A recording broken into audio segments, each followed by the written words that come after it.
Bien, pues vamos ahora a tomar asiento y vamos a leer y estar meditando la palabra del Señor en el segundo de Samuel, el segundo libro de Samuel, en el capítulo 7.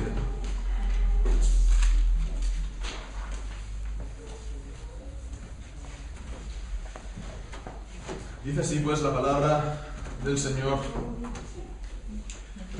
Aconteció que cuando ya el rey habitaba en su casa, después que Jehová le había dado reposo de todos sus enemigos en derredor, dijo el rey al profeta Natán: Mira ahora, yo habito en casa de cedro, y el arca de Dios está entre cortinas. Y Natán dijo al rey: Anda y haz todo lo que está en tu corazón, porque Jehová está contigo. Aconteció aquella noche que vino palabra de Jehová a Natán diciendo: Ve y di a mi siervo David, así ha dicho Jehová: ¿Tú me has de edificar casa en que yo more? Ciertamente no he habitado en casas desde el día en que saqué a los hijos de Israel de Egipto hasta hoy, sino que he andado en tienda y en tabernáculo. En todo cuanto he andado con todos los hijos de Israel, ¿he hablado yo palabra a alguna de las tribus de Israel, a quien haya mandado apacentar a mi pueblo de Israel, diciendo: ¿Por qué no me habéis edificado casa de cedro?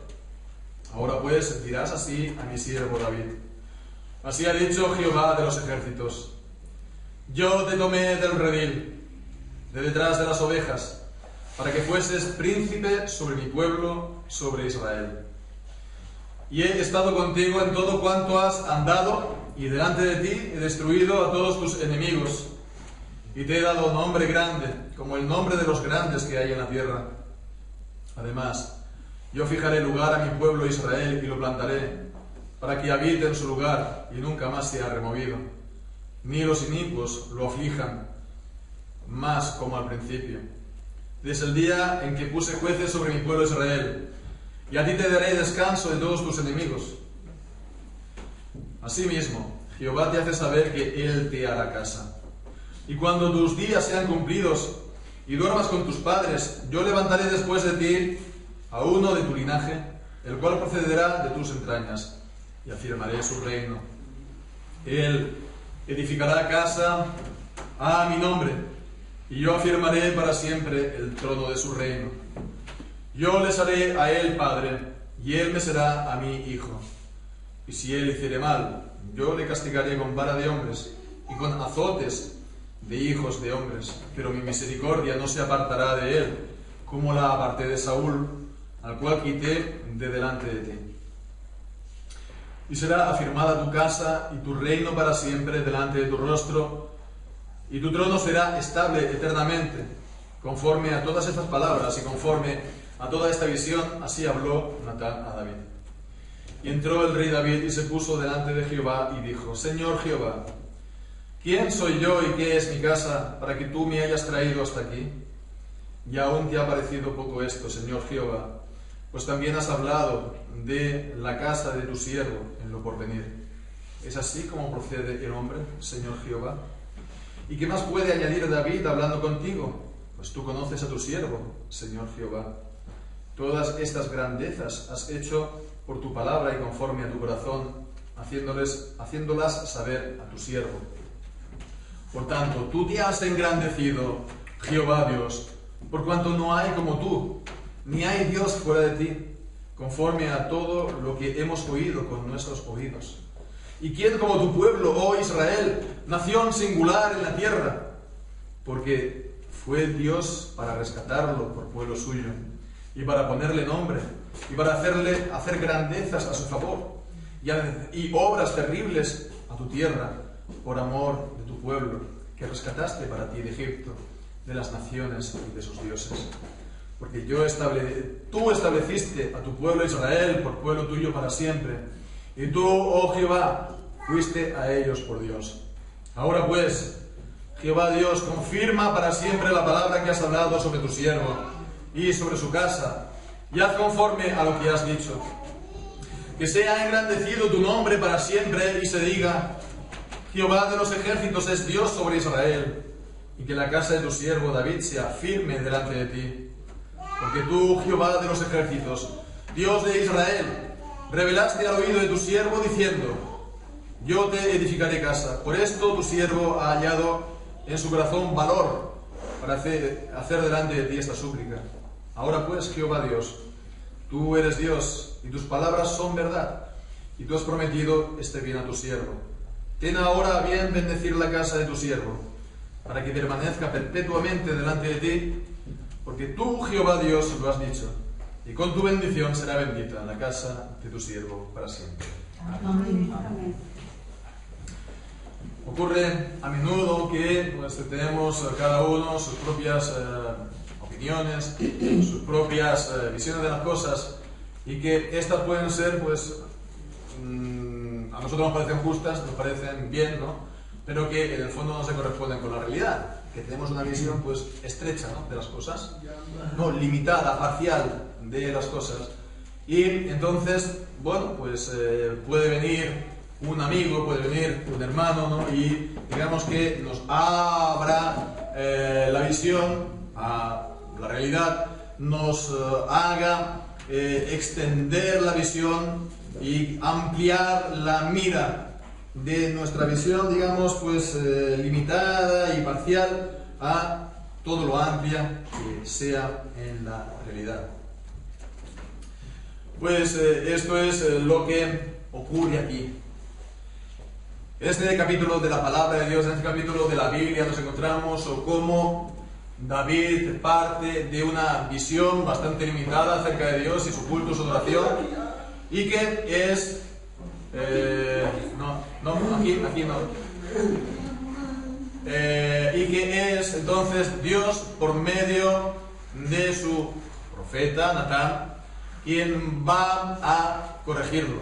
Habrá también otros lugares en la palabra de Dios en los que tenemos algo parecido, ¿no?,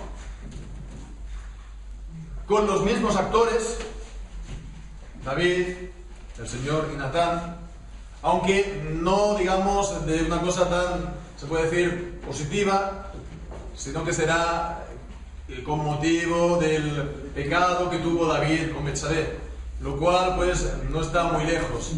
En este mismo libro está pues a unos pocos capítulos, a partir ya del capítulo 11, que es la historia de David y Betsabé, y estamos en el capítulo 7.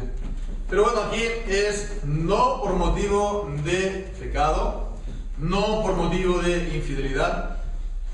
David, en el fondo, pues tenía un corazón sincero y recto delante de Dios, aunque, como decimos, tenía una visión demasiado corta, demasiado estrecha, por así decirlo, del culto a Dios, de su adoración y finalmente de Dios mismo. Entonces estamos en uno de los también pasajes más importantes, teológicamente hablando, del Antiguo Testamento, de también la Biblia, que es el capítulo del pacto de Dios con David, que no fue entonces solamente un pacto de Dios con una persona en concreto, sino con David en su calidad de rey. Un pacto con él y con sus hijos como reyes en Jerusalén. Y que de eso va a depender, por lo tanto, pues todo el mantenimiento de los reyes en el reino de Judá, después de Salomón, a pesar de todos los problemas que iban a haber, las divisiones, las infidelidades, etc. Pero Dios, por ese pacto que hizo con David, va a mantener siempre pues su lámpara, va a mantener siempre un descendiente de David en el trono. Pero vemos que eso, en el fondo, está apuntando a nuestro Señor Jesucristo, quien es hijo de David. Bien, pues entonces es lo que vamos a estar considerando, esta pues, visión estrecha de David inicial, la corrección de Dios por medio del profeta y después la buena reacción que tuvo David a estas palabras. Primeramente, por lo tanto, vemos lo que decíamos, la perspectiva de David, que hemos visto las 2 semanas anteriores el celo con el que David actuaba, era una persona movida por celo por el Señor, y lo veíamos entonces en el traslado del arca. Él podía equivocarse como en el traslado del arca al principio, al poner el arca en un carro con bueyes, pero habiendo sido castigado y disciplinado por el Señor, pues entonces, habiendo sido disciplinado por el Señor, pues entonces Él corrigió. Entonces bien, pues Él tenía ese buen celo por el Señor, pero vemos aquí, al celo hay que ir acompañado de conocimiento. Ya lo hemos dicho en las semanas anteriores, es lo que también enseña la palabra de Dios en Romanos 10 acerca de Israel. Porque el apóstol Pablo testificaba de Israel que tenían celo de Dios, pero no conforme a conocimiento. Tenían celo por Dios, sí, pero no les servía para nada. ¿Por qué? Porque querían establecer su propia fe, su propia justicia, en base, pues, a sus propias obras. Entonces no les aprovechaba la justicia de Dios. Es necesario el conocimiento. Es necesario el conocimiento de la palabra de Dios. No basta solamente con buenos sentimientos. El celo es un buen sentimiento y es necesario. Y quiera Dios que lo tengamos y abundemos más y más en él. Pero hemos de abundar más y más en conocimiento.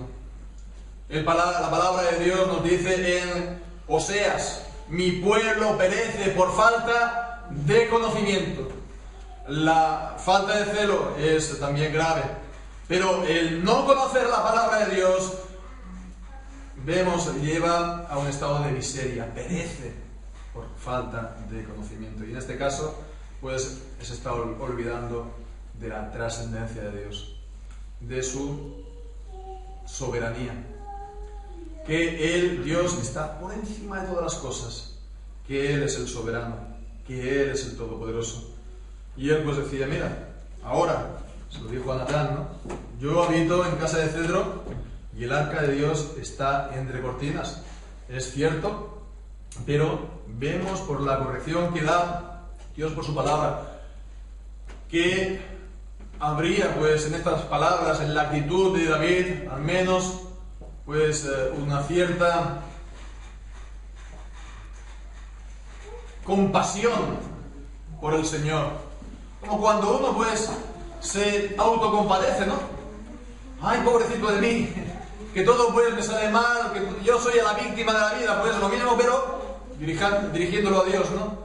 Compadeciéndose de Dios. Mira, yo, qué bien que estoy, ¿no? Vivo en casa de cedro, ¿no? De lujo, y Dios, el pobre, está en casa de, bueno, en una tienda. Y entonces pues esto, bueno, podemos entonces ya pues pasar directamente a la corrección que hace Dios por medio del profeta, que no tardó tampoco en recibirlo, no se demoró. Aquella misma noche vino la palabra de Jehová a Natán acerca de esas palabras de David, y le dijo, pues ve y dijo a mi siervo David: así ha dicho Jehová, tú me has de edificar casa en que yo more. ¿Eres tú quien me has de edificar una casa a mí? Le recuerdo una cosa importante, que Él no lo manda, que Él no lo establece. Y ciertamente, dice el versículo 6, no he habitado en casas desde el día que saqué a los hijos de Israel de Egipto hasta hoy, sino que he andado en tienda y en tabernáculo. Y la tienda y el tabernáculo fue todo por mandamiento y por diseño de Dios. Y nos dice en Hebreos que Moisés hizo según la copia que le fue mostrado en el monte, con lo cual vemos que era según los patrones de Dios. Él no había pedido, por lo tanto, una casa distinta. Y bien, pues entonces vemos, sigue diciendo en el versículo 7, para que no haya ninguna duda: en todo cuanto he andado con todos los hijos de Israel, ¿he hablado yo palabra alguna de las tribus de Israel, a quien haya mandado apacentar mi pueblo de Israel, diciendo: ¿por qué no me habéis edificado casa de cedro?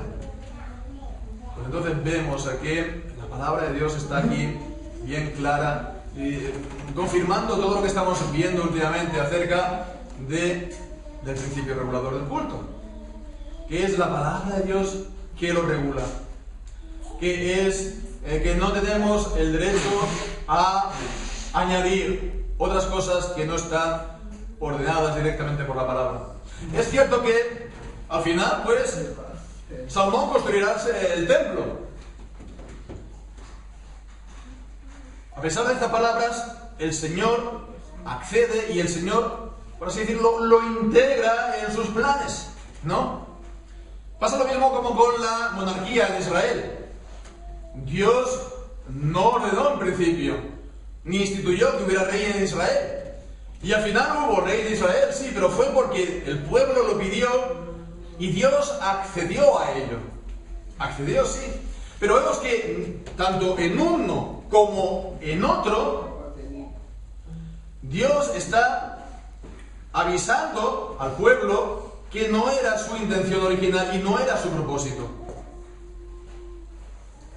En 1 Samuel vemos que mostró su desagrado por esta petición, pero después él, de manera magnánima y clemente, accede a concederlas, Samuel, etcétera, etcétera, hasta llegar a David. Pasa lo mismo aquí también con el caso del templo. No se integra sin antes Dios decirle: yo no lo he mandado. Con lo cual vemos que hubiera rey en Israel, que hubiera templo en el sentido de casa, pues de edificio, pues no, entre comillas, abroga el principio regulador, sino que lo confirma, porque siempre está introducido por estas palabras de advertencia, de aclaración de Dios. Como diciendo, no es que vosotros tenéis la libertad para hacerlo, sino, bueno, lo habéis hecho y yo, dice el Señor, pues en gracia os permito llevar adelante esto. Bien, pues entonces no hubo ese mandamiento, y entonces a partir de los versículos 8 en adelante le recuerda que fue su gracia lo que nos sacó de detrás o de delante del rebaño de las ovejas. Dice que así ha dicho Jehová de los ejércitos, versículo 8: yo te tomé del redil, de detrás de las ovejas, para que fueses príncipe sobre mi pueblo, sobre Israel. Hemos estado viendo semana tras semana cómo lo llamó, cómo le abrió camino hasta llegar a la corte, cómo, pues, a pesar de la persecución de Saúl, pues el Señor confirmó sus promesas y al final ahora está reinando. Al final él, como dice el primer versículo, le dio reposo de todos sus enemigos alrededor. Al final él pudo, pues, traer el arca a la ciudad de Israel, con lo cual, pues, cumplió su mayor, digamos, prioridad. Después de tener paz, pues vamos a traer el arca. El Señor estuvo contigo, con él, en todo cuanto han dado. Delante de él, pues, versículo 9, destruyó todos sus enemigos y le dio nombre grande, como nombre de los grandes que hay en la tierra. Además, no solamente es algo a él, sino también al pueblo, como dice el versículo siguiente, que fijaré el lugar en mi pueblo Israel y lo plantaré. Vemos que es necesario, ¿no?, paz. Es necesario también, pues, tener un poco de paz y calma. Si estamos, pues, yendo de aquí para allá continuamente, no vamos a poder, pues, realizar cosas, pues, bueno, llevar una vida normal, cuanto menos, y cuanto más grandes proyectos. Se necesita tener paz, estar, pues, como dice aquí, se utiliza la expresión, fijar el lugar en un lugar, en una residencia, fijar el lugar al pueblo de Israel, y dice también plantarlo, para que habite seguro, para que esté estable, no sea removido, etcétera, etcétera. Pero ya a partir del versículo 11, pues vemos que es como que Dios le cambia el sentido de sus palabras, porque él quería edificarle una casa de cedro. Casa en el sentido de edificio, casa en el sentido de cedro, perdón, casa en el sentido de templo. Y Dios, entonces, aquí dice, en el versículo 11, asimismo Jehová te hace saber que Él te hará casa. Casa, evidentemente, aquí es el sentido normal que encontramos tanto en el Antiguo Testamento como en el Nuevo también, de familia, de descendencia, de linaje. yo te edificaré casa, dice el Señor a David. Y entonces dice, cuando tus días sean cumplidos y entonces tú duermas con tus padres, es decir, pues tú mueras, yo levantaré después de ti a uno de tu linaje, él procederá de tus entrañas y afirmará su reino.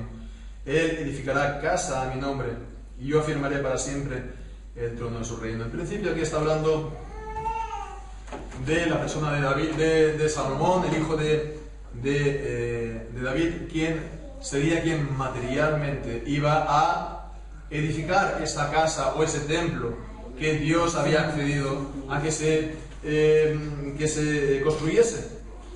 Entonces está hablando de primeramente Salomón y después no solamente de él, sino también de la línea de los hijos, los descendientes de David que estarán en el trono.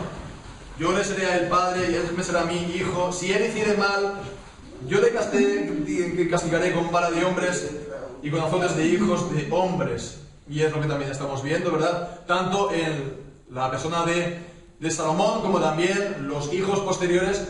Salomón pues comenzó bien, comenzó pues con sabiduría del Señor, tuvo el favor de Dios hasta que al final apostató del Señor, tuvo esta apostasía de permitir la idolatría primeramente a sus mujeres y eso le fue contado por grave pecado.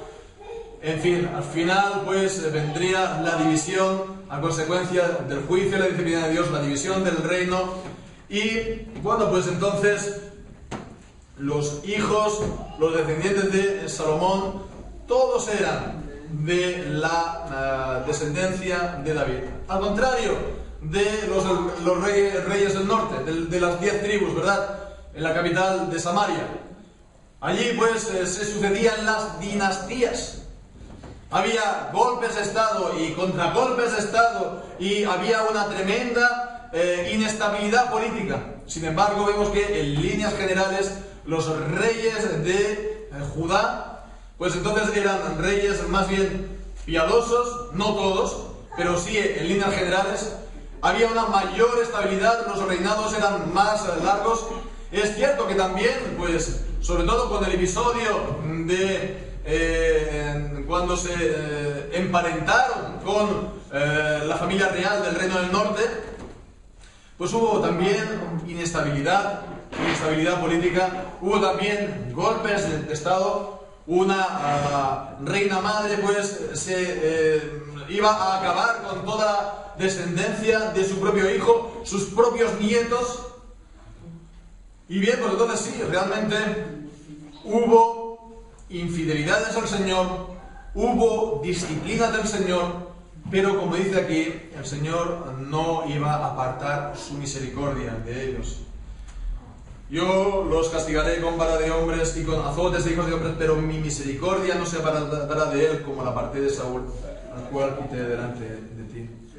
Y ciertamente entonces hasta el final de la monarquía, hasta que ya con Sedequías, el último rey, pues fueron llevados todos al cautiverio con Nabucodonosor, pues todos los descendientes que sentaron en Jerusalén en el trono eran descendientes de David.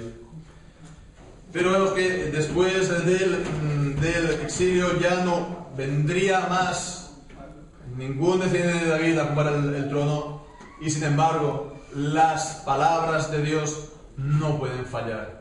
El trono de David tenía que ser para siempre y para todas las generaciones.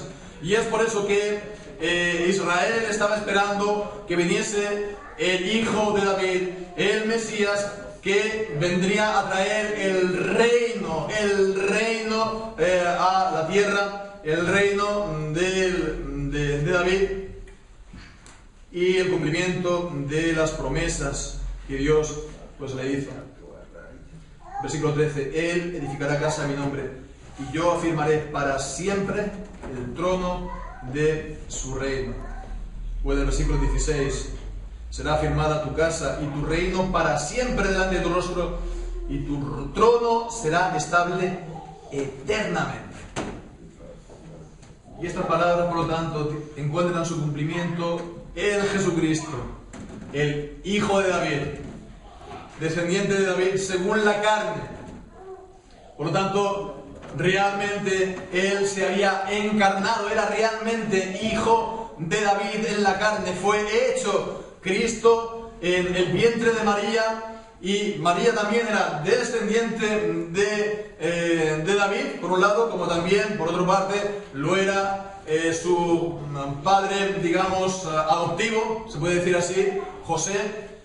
Ambos eran del linaje de David, como se ve en las distintas genealogías en Mateo y en Lucas. Y pues Jesús era el hijo de David, que se sentó sobre el trono de David para siempre. Tal como hemos también cantado en el Salmo 110. Dijo, podemos volver a leer las palabras iniciales de este Salmo. Jehová dijo a mi Señor: siéntate a mi diestra hasta que ponga a tus enemigos por estrado de tus pies. Un salmo mesiánico, un salmo del hijo de David, y es por eso que, hablando de esta cita, pues encontramos la referencia que leemos en el Nuevo Testamento, por ejemplo, en Mateo 22, versículo 44. Mateo 22, versículo 44.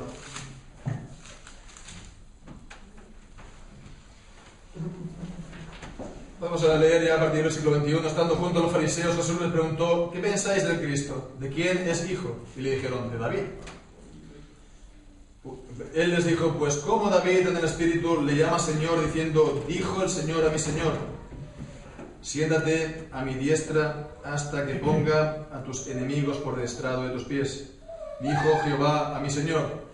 Entonces vemos que David estaba llamando a su hijo su Señor, a su descendiente su Señor, por lo cual vemos que está hablando de la divinidad de Cristo, pero también de su encarnación. Él era Dios, el Hijo de Dios, pero él fue hecho de mujer y él nació bajo la ley. Bien, pues entonces vemos que el Señor, esta es la manera realmente para interpretar el Antiguo Testamento y también en el fondo la Biblia entera: la fidelidad del Señor, que está por encima incluso de las infidelidades de los hombres. Por la fidelidad a sus promesas a David, Dios sí castigó las iniquidades y las transgresiones de los descendientes de David, pero no apartó de ellos su misericordia. Y en esto vemos también un reflejo muy claro de su gracia en los creyentes, porque nosotros también pues hemos recibido las misericordias del pacto de Dios, el pacto de la gracia, por el cual el Señor pues ha jurado, no solamente ha prometido, sino que incluso ha jurado pues de dar bendición y bienaventuranza a su pueblo eternamente. Y el Señor es fiel a sus promesas, y el Señor no hace nula pues las palabras que Él ha pronunciado. Pero eso no significa que nosotros pues estemos libres de faltas, ni seamos perfectos, ni que no haya cosas que nos tengan que corregir en nosotros. Y si nosotros cometemos infidelidades, ciertamente pues nosotros llamamos también a la vara del Señor y a recibir también pues su castigo y su disciplina. Pero esa disciplina, como nos dice Hebreos, no es la ira de Dios por el pecado, sino que es una manifestación de su amor como Padre. Una manifestación de su amor como Padre. Porque la ira de Dios por el pecado cayó sobre su Hijo Jesucristo. Por lo tanto, el Señor nos ha puesto para heredar bendición. Pero nosotros, si siendo hijos, el Señor nos deja sin disciplina, somos bastardos y no hijos. Por lo tanto, tiene que emplear la disciplina para purificarnos, para que participemos cada vez más de su santidad. Pero eso es, pues, una manifestación de su amor, de que Él es nuestro Padre y nosotros somos sus hijos. Como también está aquí diciendo de que yo le seré a Él por Padre y Él me será a mí por Hijo. Versículo 14. Yo le seré a Él Padre y Él me será a mi Hijo. y nosotros en Cristo, está hablando refiriéndose pues también a Cristo, y nosotros en Cristo pues también somos adoptados, y Él nos es a nosotros por Padre, y nosotros le somos a Él por hijos y por pueblo. Bien, pues entonces vemos, hermanos, cómo la perspectiva de David fue ampliada, porque él casi estaría pensando que le estaba haciendo un favor a Dios, cuando Dios le muestra, no, tú no me vas aquí a construir la casa a mí, yo a ti, a tu familia. Tú no me estás haciendo a mí un favor, yo voy a mostrar mi favor y mi gracia a ti. Yo soy el Todopoderoso, que te saqué de detrás del redil. Tú eras pues un pobre, y yo te he puesto a ti por príncipe. Bien, pues vemos la gracia del Señor para con David, para con su pueblo. Y esto no es solamente pues para un reinado, para una sola nación, sino que el trono de David y el reinado del Señor ha de abarcar todas las naciones de la tierra. Todas las naciones de la tierra. Y los reyes de la tierra han de servir al Hijo. Como las aguas del mar cubren la tierra, así la gloria de Jehová ha de cubrir también la tierra. El conocimiento de la gloria de Dios en la faz de Jesucristo, por la predicación del Evangelio. Hemos también de ampliar nuestra visión, a lo mejor limitada, del Evangelio, para ver que es el llamamiento a la obediencia, a la fe, a todas las naciones de la tierra, para que le sirvan, pues no solamente un grupo pequeño de personas, aunque sabemos que es el pueblo que va a ser salvo, solamente el pueblo elegido por Él desde antes de la fundación del mundo, que muchos son llamados y que pocos son elegidos, pero realmente son llamados todos, son llamados todos los fines de la tierra y todas las naciones de la tierra, a servir al Hijo, a inclinar su cerviz delante de Él, a servir al Rey de los Reyes, el Señor de Señores, el Señor Jesucristo. Hemos de ampliar nuestra visión, porque tenemos un Dios grande, porque tenemos un Dios exaltado, porque no le estamos haciendo ningún favor nosotros al servirlo. No le estamos haciendo pues a Él pues un favor de venir a la iglesia o de hacer lo que hacemos en su servicio. Él sí nos lo pide, pero nos lo estamos haciendo nosotros a nosotros mismos. ¿Qué mayor privilegio, qué mayor bien que servir a nuestro Dios? Entonces vemos cómo todas estas cosas fueron lo que le dijo Dios a David, y cómo pues la respuesta de David podríamos pues también extendernos mucho, pero nos podemos quedar con el tono general, la actitud de las respuestas de David, porque en el versículo 18 vemos, hizo un buen efecto esa corrección divina. Dice, oh Señor, ¿quién soy yo? ¿Y qué es mi casa para que tú me hayas traído hasta aquí? ¿Aún te ha parecido poco esto, Señor? Y también has hablado de la casa de tu siervo en lo porvenir. ¿Es así como procede el hombre, Señor Jehová? ¿Qué más puede añadir David hablando contigo? Pues tú conoces a tu siervo, Señor Jehová. Vemos, ¿quién soy yo? ¿Quién es mi casa? Para que tú hayas puesto tus ojos sobre la bajeza de tu siervo. ¿Quién soy yo para que tú hayas hecho el bien de revelarte a mí por medio de tu palabra? Para que me hagas el bien estando en tu pueblo. Para que tú me hayas hecho bien, como lo haces continuamente conmigo, extendiendo tu misericordia sobre nosotros a diario. Hemos pues de ver la grandeza de la gracia de Dios en nuestra vida. Tener una visión amplia, grande de nuestro Señor nos va a ver, pues también hacer ver al mismo tiempo la grandeza de su gracia para con nosotros. Qué bueno es Dios, qué maravilla, qué maravillosa su gracia, y qué bueno es que lo hayamos podido conocer, y que el Señor, por lo tanto, siga abriendo nuestros ojos.